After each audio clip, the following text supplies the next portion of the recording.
At the moment we have a blank scene. We're going to download some free assets from the Unity Asset Store. So inside of Unity, just click on the Asset Store tab and wait for it to load. Okay, and in the search for assets, the first thing we're going to do is download the standard assets, which you now have to do through the Asset Store. So just type in standard assets. Okay, and it's this one that's free. Okay, you'll need these because it's got things like the character controllers, it's got some really useful scripts, but it's also got terrain, textures, grass, and various other things. I would recommend installing the standard asset pack for pretty much every project that you work on. So I've already downloaded it previously. You may have to download. I'm just going to click import. Okay, and then obviously it's going to decompress the package, load it up in my editor, and then allow me to import. I'm going to import everything. Once it's installed, then obviously you will see these extra folders appear in your assets window for your project tab at the bottom here. Okay, so the standard assets folder, and you also get a scenes and sample scene folder. Now we have got an error on the bottom there, so if we just click console, you can see that we've got a bunch of warnings and errors. These are usual. Whenever you import a package, you will generally find that you get these kind of things. Quite a lot of them happen as a result of Unity updating its system, and the package from the asset store doesn't necessarily get updated as quickly. Okay, so there are inconsistencies. Just click clear, okay, to get rid of everything. As long as nothing persists in this window, everything is fine. Even though there was an error there, your project should still work fine. Okay, so that's that one installed. Now the second one, which is the main part of this project, is one called Flooded Grounds. Now it's a free asset and it's absolutely amazing.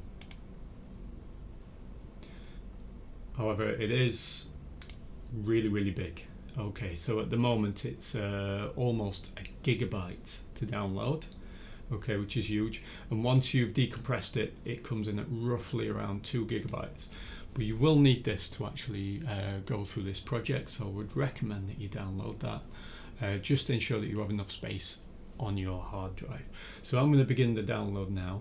And I'm on fiber broadband, so it should happen quite quickly. If you're on standard broadband, it may take a while. By the way, if you're not already logged in, obviously make sure you log in order to download anything.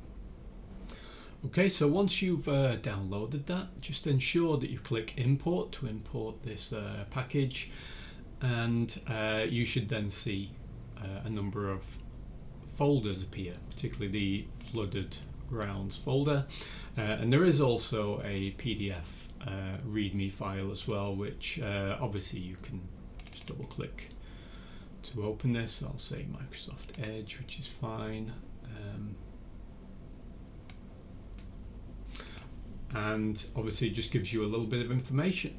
Alright, we are going to be covering all of this anyway, so you can read it if you like. It just gives you an idea of what's in the package, but I'm going to be covering it anyway.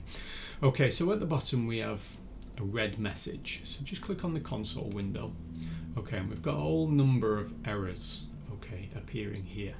If you're not seeing this window for any reason, let's just click Window, General, and Console if you need to open it. Okay, so we're going to click clear, and one of them doesn't go away. Now whenever you get this issue where an error persists and it doesn't go away, it's going to stop you from actually clicking the play in order to actually play your game, to simulate it and to create it. Okay, so we do need to fix this. So just click on the error itself and then click back on the project, and it will actually take you to where the error is coming from. And as we can see, it is this property draws mindraw.cs. Okay, and it's got a little bit of an issue because of the naming system in the newer versions of Unity. Now, just to let you know that this Flooded Grounds asset was created in Unity version 5, which came out slightly before the 2017 release. Okay, so at that time, this post-processing component was actually in its version 1 state. It is now in the latest version, in version 2, which obviously will work fine with Unity. But we need this version 1 for this project. So to fix this, all we need to do is right-click on this min draw and we will delete it. We really don't need the script. All right. Just click I made a backup, go ahead, that's fine. Okay, and there we go, we've deleted it, and click clear and all of our errors disappear. Okay, so it's got to kind of rebuild a number of stuff. That's perfectly fine. Okay, and once it's done that, just click clear, and now all of our errors have disappeared and everything should work perfectly fine.